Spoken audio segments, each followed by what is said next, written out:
안녕하세요. 로켓 분석입니다. 매일 좋은 분석 나가고 있으니 좋은 결과 가지고 가시길 바랍니다. 구독과 좋아요 부탁드려요.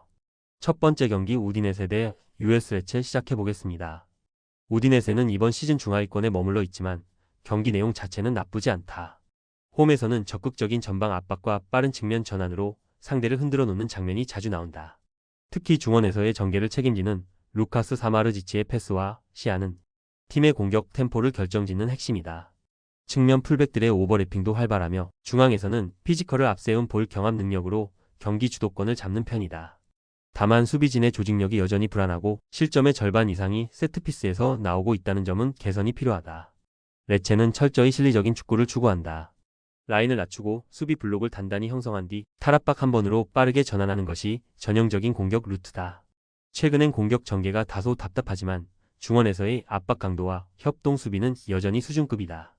전방의 피코리와 스트레페차의 움직임은 단순하지만 효과적이고 상대 수비 실수를 노리는 빠른 마무리 능력이 강점이다. 다만 원정에서는 경기 주도권을 내주며 고립되는 구간이 많고 한번 실점하면 분위기를 되돌리기 어렵다. 이 경기는 우디네세가 점유율을 높게 가져가며 주도권을 쥘 가능성이 높다. 하지만 레체의 견고한 수비를 뚫기란 쉽지 않다. 경기 초반엔 팽팽한 공방이 이어질 전망이고 후반 체력 싸움에서 홈의 이점을 지닌 우디네세가 조금씩 주도권을 되찾을 것으로 보인다. 두 번째 경기 파르마 대 코모 분석 시작해 보겠습니다.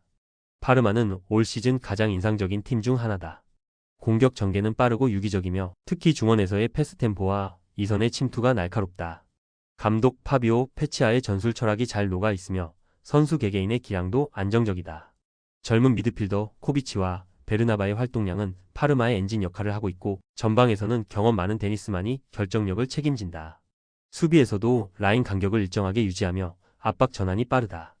홈에서는 점유율 60% 이상을 유지하는 날이 많아 상대를 몰아붙이는 스타일이다. 코모는 올 시즌 수비적인 안정감으로 리그 중위권을 유지 중이다. 4-4-2 형태를 기반으로 하며 수비 라인을 낮추되 미드필더진의 압박 타이밍이 굉장히 정교하다. 다만 공격 전환 속도가 느려 찬스는 많지 않다. 전방의 카투라노는 공중볼 장악력은 좋지만 지원이 부족해 고립되는 경우가 많다.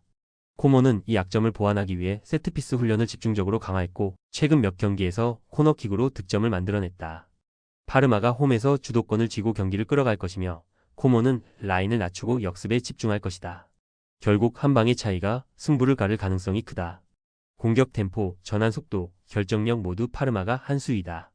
파르마가 2대0 승리를 거둘 것으로 전망. 세 번째 경기 프랑크푸르트 대 장파올리 분석 시작해 보겠습니다. 프랑크푸르트는 시즌 초반 불안한 출발을 했지만 최근 들어 밸런스가 안정되며 상승세를 타고 있다. 홈에서는 공격 전개가 훨씬 매끄럽고 측면 풀백의 오버래핑이 활발하다. 특히 린드스트램과 마르무시의 연계 플레이는 상대 수비를 무너뜨리는 주요 패턴으로 자리 잡았다. 또한 세컨드볼 회수율이 높아 압박 후 전환 공격에서 상당히 위협적이다. 수비에서는 중앙 수비수 은디카의 안정감이 핵심이며 실점을 줄이는 방향으로 개선이 이루어졌다. 분데스리가로 승격한 장 파울리는 여전히 투지와 조직력으로 승부하는 팀이다. 경기마다 강한 압박을 시도하며 높은 활동량으로 상대를 괴롭힌다. 하지만 강팀을 상대로는 수비 라인의 간격이 벌어지고 후방 빌드업이 흔들리는 문제가 있다. 공격에서는 심플하지만 빠른 전개가 돋보이고 좌우 측면의 돌파 능력은 나쁘지 않다. 그러나 전술적으로 완성도가 떨어져 실점률이 높다. 장 파울리가 초반엔 기세로 버티겠지만 경기 후반으로 갈수록 프랑크푸르트의 전술 완성도와 공격 자원이 빛날 가능성이 크다. 홈팬들의 응원 속에 프랑크푸르트가 전반부터 주도권을 가져가며 경기 흐름을 장악할 것으로 보인다. 네 번째 경기 메넨글라트 바흐 대 바이에른 미넨 분석 시작해 보겠습니다. 글라트 바흐는 전통적으로 바이에른에게 강한 팀이다. 이번 시즌 수비 밸런스가 다소 흔들리고 있지만 여전히 빠른 전환과 역습은 날카롭다. 공격의 중심은 플로리안 노이하우스와 알라상 플레아로 이들의 연계 플레이는 상대 수비를 흔드는 핵심 루트다. 다만 수비에서는 압박 타이밍이 일정하지 않아 미넨 같은 강팀을 상대로는 위험할 수 있다. 홈 팬들의 에너지를 받는 만큼 초반엔 강하게 나올 것으로 예상된다. 바이에른은 리그 최상위권을 독주 중이다. 케인과 사네, 무시알라가 이끄는 공격 라인은 리그 최고 수준이며 하프스페이스 침투와 원터치 연계가 완벽에 가깝다. 투엘 감독은 최근 미드필드 밸런스를 강화해 전방 압박과 점유율 축구를 동시에 유지하고 있다. 수비 라인 역시 안정적이며 공격에서 수비로의 전환 속도도 매우 빠르다. 글라트 바흐가 초반 강한 압박으로 나서겠지만 경기 중반 이후 미넨의 조직력과 공격 전개가 빛을 발할 가능성이 높다. 양팀 모두 공격적인 축구를 선호하기 때문에 다득점 경기가 예상되며 바이에른 미넨이 3대1로 승리할 가능성이 크다. 다섯 번째 경기 아우크스부르크 대 라이프치히 분석 시작해보겠습니다. 아우크스부르크는 시즌 초반엔 다소 불안했지만 최근 경기에서 전방 압박과 역습 패턴이 살아나며 조금씩 리듬을 되찾고 있다. 홈에서는 후방 빌드업보단 롱볼 중심의 빠른 전환으로 상대 수비 라인을 흔드는 경향이 강하다. 측면 자원인 데미로비치와 벨라요는 활발한 움직임으로 팀 공격의 핵심 축을 맡고 있으며 공격 템포가 한층 빨라진 모습이다.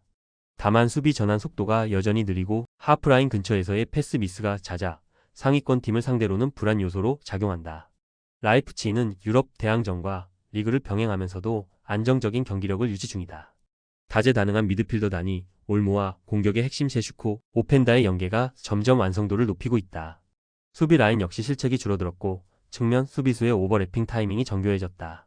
라이프치히는 최근 원정 경기에서도 점유율을 높게 유지하며 경기 주도권을 놓치지 않는 강팀의 면모를 보여준다. 아우크스부르크가 홈의 기세를 앞세워 초반 공세를 펼치겠지만 라이프치히의 중원 압박과 공격 완성도가 한 수위다. 경기 후반으로 갈수록 라이프치히의 전방 압박과 세트피스가 힘을 발할 전망이다. 여섯 번째 경기 호펜하임 대 하이덴하임 분석 시작해보겠습니다. 호펜하임은 이번 시즌 전술적 다양성이 눈에 띈다. 4-2-3-1과 3-4-2를 유연하게 오가며 상대에 따라 전술을 조정하고 빠른 공격 전환과 하프스페이스 침투로 득점을 만들어낸다. 베베와 크라마리치의 호흡이 여전히 위력적이며 중원에서는 프레엘의 수비 커버 능력이 빛을 발한다. 다만 수비진의 집중력이 일정하지 않아 실점이 잦은 편이고 경기 후반 체력 저하 시 집중력 저하가 나타난다. 하이덴하임은 작지만 단단한 팀이다. 선 굵은 롱패스 축구와 강한 세컨드볼 싸움을 통해 경기의 템포를 흔들고 세트피스에서 높은 효율을 자랑한다.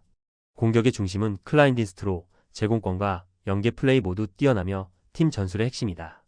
다만 원정에서는 수비 라인을 지나치게 낮추는 경향이 있어 점유율을 내주는 경우가 많다. 양팀 모두 공격적인 성향을 지녔지만 호펜하임이 홈에서 템포를 주도할 가능성이 높다. 하이덴하임이 버티더라도 호펜하임의 공격 전개 속도가 한층 빠르고 결정력에서도 우위를 점할 것이다. 일곱 번째 경기 함부르크 대 볼프스부르크 분석 시작해보겠습니다. 2부에서 꾸준히 상위권을 유지하다가 다시 일부로 복귀한 함부르크는 여전히 공격적인 팀 컬러를 유지하고 있다. 빌드업 중심의 점유율 축구를 펼치지만 경험 부족으로 인해 실수가 나오는 경우도 많다. 전방의 글라첼은 제공권과 연계 플레이 모두 뛰어나며 세컨드볼에 대한 반응 속도도 빠르다.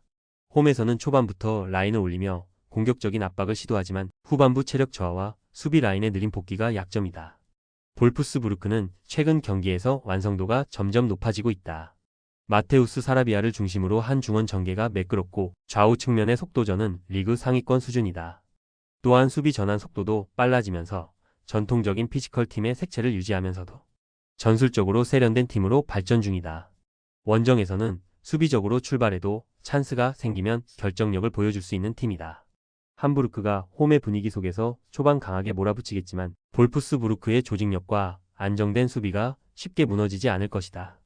결국 경험의 차이가 경기 후반부에 드러날 가능성이 크며 볼프스부르크가 2대1로 승리할 전망. 여덟 번째 경기 첼시 대 선덜랜드 분석 시작해보겠습니다. 첼시는 최근 들어 경기력이 눈에 띄게 회복되고 있다. 포체티노 체제 아래에서 빌드업과 압박 전환이 안정적으로 이루어지고 젊은 선수들의 활발한 움직임이 팀에 에너지를 더한다. 팔머, 은쿤쿠, 코릴 등 신예들의 성장세가 두드러지며 공격의 다양성이 생겼다. 홈에서는 점유율을 높게 유지하면서 상대를 측면으로 몰아넣는 패턴이 잘 작동하고 있다. 챔피언십에서 승격해온 선덜랜드는 여전히 강팀들을 상대로 경험이 부족하다. 수비적으로 단단한 블록을 유지하려 하지만 라인 간격이 무너질 때마다 위험한 장면이 나온다. 공격에서는 젊은 윙어들의 돌파가 인상적이지만 결정력 부족이 뚜렷하다. 전반전에는 어느 정도 버티더라도 경기 후반 집중력이 떨어지는 약점이 있다. 첼시가 홈에서 초반부터 압박을 강하게 걸며 주도권을 쥘 것이다. 선덜랜드의 저항도 있겠지만 전체적인 스쿼드 깊이와 경기 운영 능력에서 차이가 크다. 아홉 번째 경기 뉴캐슬 대 풀럼 분석 시작해보겠습니다.